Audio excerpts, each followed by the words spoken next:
আমরা দেখানোর চেষ্টা করছি গাজীপুরা যে মোড়টাতে, এই মোড়েই গাড়িগুলো টার্ন নিচ্ছে। কিছু পাবলিক বাসগুলো আছে যেগুলো এসে লোকজন যাত্রীদেরকে নামানো হচ্ছে। এই নামাতে যেয়ে যে একটা যানজটের সৃষ্টি হচ্ছে আমরা দেখানোর চেষ্টা করছি। আমরা যদি সবাই সচেতন হই, আমাদের প্রত্যেকটা গাড়ি চালকরা যদি আমরা একটু সচেতন হই যে যাত্রী নামানোর যে ব্যবস্থাটা, যে যাত্রীটার নামে আমরা দেরি না করি, তাহলে আর এই জ্যামের সৃষ্টিটা হয় না। আমরা সবাই সচেতন হব। আমরা প্রবাসী টিভির মাধ্যমে দেখানোর চেষ্টা করি সবসময়, মানুষকে সচেতনমূলক প্রতিবেদন দেখানোর চেষ্টা করি। দেশ বিদেশে যারা দেখছেন, আপনার চোখ রাখুন প্রবাসী টিভিতে। আমরা দেখানোর চেষ্টা করছি, এই যে দেখেন, এই আমরা দেখানোর চেষ্টা করছি এই যে বাসগুলো এখন যাত্রী নামানো শেষ, এখন ওঠানোর জন্য দেরি করতেছেন। তো এই যে দেরি করাটার কারণে পুরো জ্যামের সৃষ্টি হচ্ছে। আমরা দেখানোর চেষ্টা করছি আপনাদেরকে। সেই সাথে নোয়াখালী থেকে ময়মনসিংহ এবং উত্তরবঙ্গের বাসগুলো, টাঙ্গাইল এবং উত্তরবঙ্গের প্রত্যেকটা থানা জেলার যে বাসগুলো যায় এই রাস্তা দিয়ে যাচ্ছে। বিশেষ করে ইদানিং এইখানে এই জ্যামের সৃষ্টিটা হচ্ছে বেশি।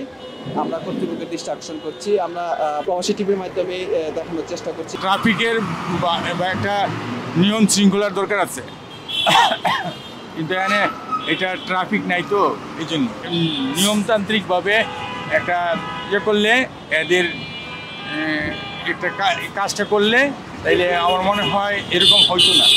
সাধারণত ড্রাইভারদেরও একটু সচেতন হওয়া উচিত, বিশেষ করে যে অটো রিক্সাগুলো, যে রিক্সা যারা যে টার্ন নিচ্ছে, আবার বিশেষ করে বাসে যে লোক যে নামাচ্ছেন, যাত্রী নামাচ্ছেন আর উঠাচ্ছেন, এই যে এখানে প্রায় সময় মনে আপনারা চেপে পড়েন। জটলা তো মনে করেন যেটা ড্রামা, বুঝছেন, এইসব জটলা হইলে এই যে এখান থেকে রাস্তাতে গাড়িগুলো পার হয় না, এই কারণে যে এখানে জটলাটা লাগে, কাটিং দেয় তো ভিতরে যায়, এই কারণে জটলাটা বেশি লাগে। এটা কারণটা কি, মেন কারণটা কি? এই যে এখানে গাড়ি পারাপার হয় না, এই চৌরাস্তার মোড় হয়ে গেছে, এই কারণে জটলাটা বেশি লাগে, আর কিছু না। আর আপনারা তো যে যাত্রী নামে দেরি করেন, নামানোর উড়ানোর বিষয় না তো, এনে যে ট্রাকগুলো ঢুকে আর বাইরে হয়, তো জ্যাম তো লাগবেই। যেহেতু উপরে ফ্লাইওভার দিচ্ছে, এরপরে তো নিচে জ্যাম লাগে এই জায়গায় সবসময়। ডাইরেক্ট গাড়িগুলো উপর দিয়ে গেলে নিচেও তো যানজট বাজে না। ওদিকের গাড়ি যে আসে সিঙ্গেল যে দাঁড়াইয়া এদিকে গাড়ি সারবে, তারপরে এইটা আটকাইয়া ওইটা সারবে, এই ধরনের মেনটেন করার লোক নাই। ট্রাফিক আছে, তারা ওই এক সাইডে থেকে খালি লাইটিং করে, কিন্তু স্টপেজের থেকে মানে স্টের জায়গা থেকে যে গাড়ি ফিরাবে এই ধরনের করে না। এই সমস্যা যে যার মতন গাড়ি পাইতেছে ঢুকাইতেছে, একটা গাড়ি আটকাইয়া যে একটা গাড়ি সারবে এই ধরনের নাই।